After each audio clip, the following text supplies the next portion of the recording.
Narendra Modi and President Vladimir Putin have just concluded their 23rd annual summit, a meeting that reaffirmed what both nations proudly call a special and privileged strategic partnership. At the heart of this historic visit lies the ambitious 2030 Economic Cooperation Program, a 10-year roadmap designed to transform the India-Russia relationship. One of the boldest announcements was a shared commitment to reaching $100 billion in bilateral trade by 2030. This goal builds on last year's surge, when trade touched $65.7 billion, driven largely by India's increased imports of discounted Russian crude, which helped stabilize domestic fuel prices amid global volatility.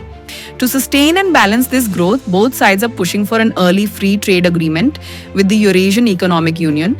Energy security remains a foundational pillar. Russia has pledged continued supplies of crude oil, fertilizers, and nuclear fuel for the Kudankulam nuclear plant. And to make trade smoother and faster, the leaders agreed to accelerate key connectivity projects, from the international North-South transport corridor and the Northern Sea Route to the ambitious Chennai-Vladivostok maritime link. These routes are expected to dramatically cut transport time and expand India-Russia economic flows. A major topic was financial cooperation in the era of Western sanctions. Both nations are committed to developing a bilateral settlement mechanism using the rupee and ruble and exploring interoperability between their financial messaging systems, a move aimed at insulating trade from external disruptions. In defense, the partnership is shifting from simple procurement to co-production and joint development under Make in India. The summit emphasized expanding joint manufacturing of spare parts and components